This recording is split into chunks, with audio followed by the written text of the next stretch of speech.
What is going on, everybody? ZachMichael here, and today I'm going to be showing you how to get some 808 bounce in your beats. Now, we're going to go ahead here and get started with a loop that is in my Sugar Loop Kit, which is available on elizabethrecords.net. And it's this bell loop here.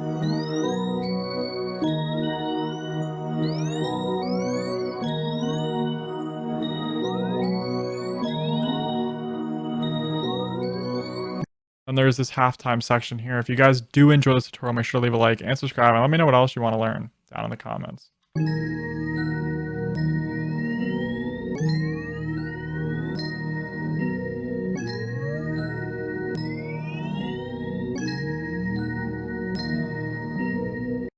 That's the halftime section. Now this sampler track here has the MIDI notes of what the bass line technically would be in this loop. Can you use other notes? Yes, as long as it sounds good, but that is what the MIDI is. We can use anything realistically in the key though. That's a common misconception about 808s that a lot of people will tell you, which is always follow the root note. That's not entirely true. If you want to create some tension or you want to create a different vibe, you can 100% use different notes. But today we're just mostly going to be focusing on the bounce of your 808.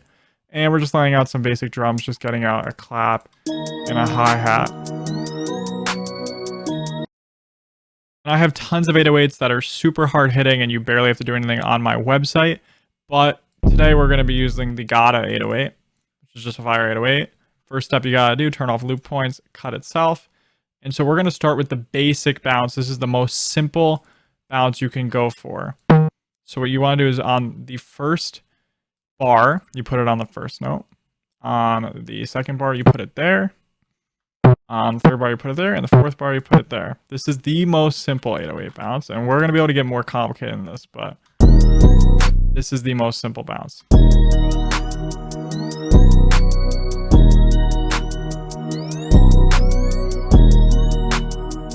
Just like that. Now, there's ways to get this more complicated. So the first thing you can do is this sort of triplet pattern where it hits 3 times like this. Now, another thing you can do with that is technically you can remove one of the hits. So like here, there's only going to be 2. That's something you can do. You can also do it the inverse approach, where the second hit is at the end. So you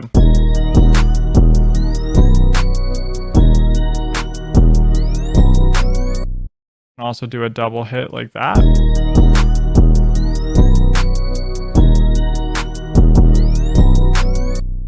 So generally what I do when I do my 808s is I'll start with the simplistic pattern that I had, and then I'll go through and I'll start picking some of these different patterns to put in between notes. Another thing you can also do is a bounce like that.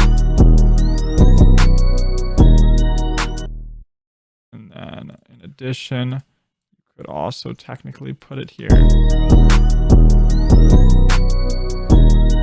And those are some of the main bounces. Obviously, you can get very original. You can do slides, you can do reverse 808s, and there's a lot of different things you can do.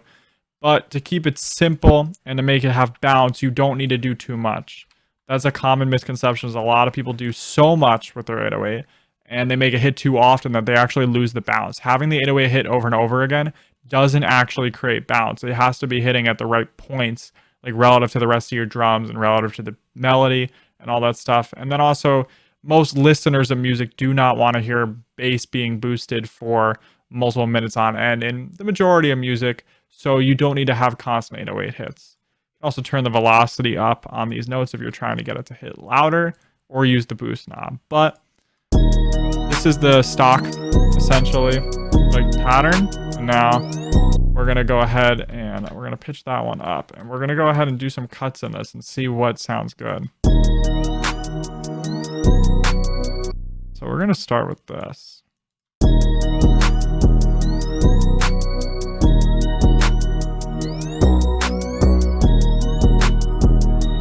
Just like that, we got some 808 bounce.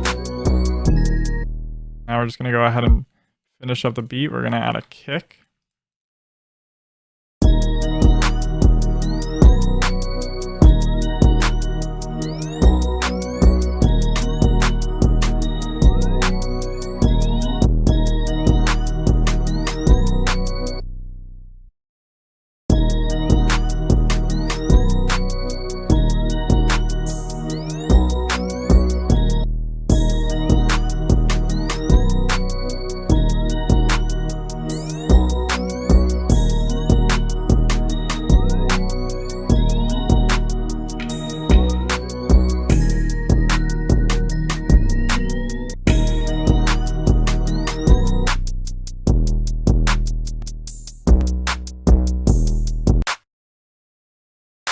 we're gonna go ahead and mix the drums.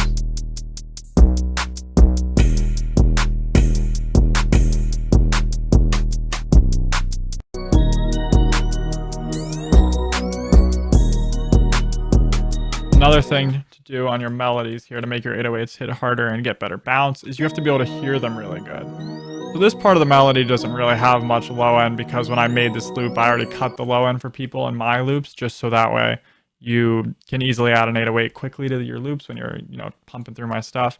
But what you need to do on any loops is go to your Fruity Parametric EQ and just cut some of the lows. It's going to depend based on the loop how much you want to cut because certain sounds don't need to be cut as much.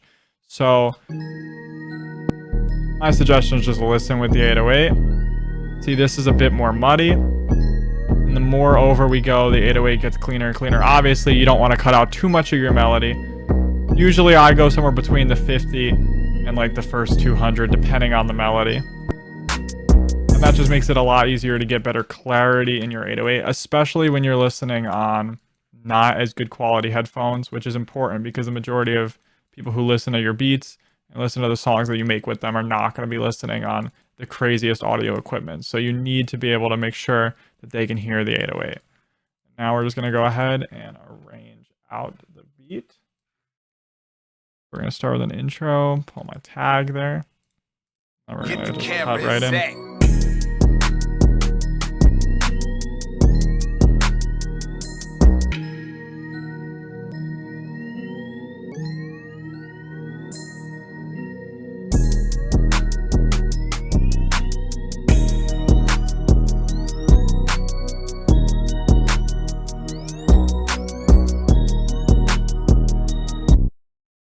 And just like that, we have some tips to establish 808 bounce. Hopefully you guys enjoy. If you did, make sure to check out LizWithRecords.net, leave a like, and subscribe.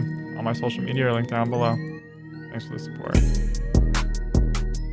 Head on over to LizWithRecords.net if you'd like to support me. You can purchase VST expansion banks, drum kits, loop kits, and MIDI kits that'll level up your production there.